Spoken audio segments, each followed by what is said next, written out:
अस्सलाम वालेकुम। वेलकम करती हूँ मैं आप सबको एक न्यू फूड रेसिपी के साथ, जिसमें हम बनाने जा रहे हैं आलू चिकन। तो आलू चिकन बनाने के लिए आपने एक प्रेशर कुकर ले लेना है और उसमें आपने प्याज, टमाटर और लहसुन को शामिल कर लेना है।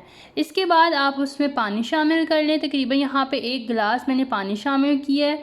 उसके बाद आप प्रेशर कुकर को अच्छी तरह से बंद करके इसको आप वेट लगा दें। तकरीबन आपने इसको 10 मिनट वेट लगाना है, ताकि आपके प्याज, टमाटर और लहसुन अच्छी तरह से सॉफ़्ट हो जाएं। तकरीबन 10 मिनट बाद मैंने इसकी सारी स्टीम निकाल ली थी और उसके बाद आप इसकी कंडीशन देख सकते हैं, ये बिल्कुल सॉफ़्ट हो चुके हैं।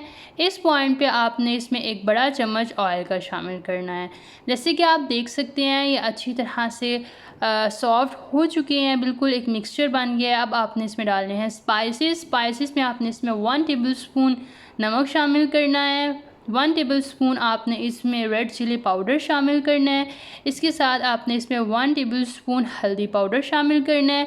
देन 1 टेबलस्पून आपने इसमें सूखा धनिया शामिल करना है और इसके बाद इसमें जाएगा 1 टेबलस्पून ब्लैक पेपर। ये सब स्पाइसेस हैं जो आपने इसमें शामिल करके इसको अच्छी तरह से मिक्स कर लेना है। 1 से 2 मिनट के लिए आपने इसको अच्छी तरह से भूनना है। उसके बाद आपने इसमें शामिल कर देना है चिकन। यहाँ पे ऑलमोस्ट 1 केजी चिकन है जो मैं इसमें शामिल करने जा रही हूँ। चिकन को आप अच्छी तरह से धो के इसको आप अच्छी तरह से ड्राई कर लें और फिर आप इसको हंडिया में शामिल कर लें। इसके बाद आपने इसको अच्छी तरह से भूनना है। तकरीबन 10 मिनट के बाद आपने इसमें शामिल कर देने हैं आलू।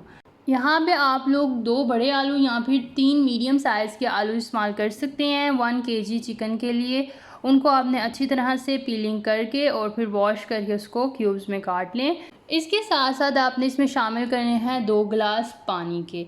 पानी शामिल करने के बाद आपने इसको अच्छी तरह से मिक्स करना है एंड देन आपने इसको अगेन वेट लगा देना है और यहाँ पे आप तकरीबन इसको 15 मिनट वेट लगाएंगे। देन आपने सारी स्टीम इसकी निकाल के इसको ओपन कर लेना है। तो यहाँ पे मैं लगाने जा रही हूँ वेट।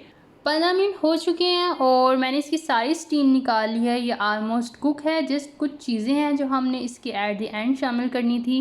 तो इसमें आपने 1 टेबलस्पून इसमें गरम मसाला शामिल करना है।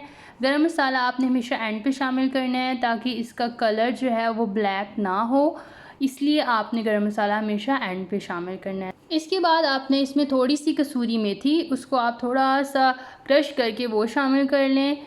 ये बहुत अच्छा फ्लेवर देती है। देन आपने इसमें हरा धनिया शामिल करना है। ये आप देख सकते हैं जितना मेरे हाथ में है, ये सारा मैं इसमें शामिल करने जा रही हूँ।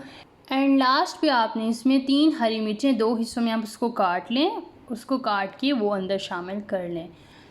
इसके बाद आप इसको किसी भी सर्विंग डिश में शामिल कर लें। जैसे कि आप देख सकते हैं यहाँ पे मैंने इसको सर्विंग डिश में निकाल लिया है। This is the final look.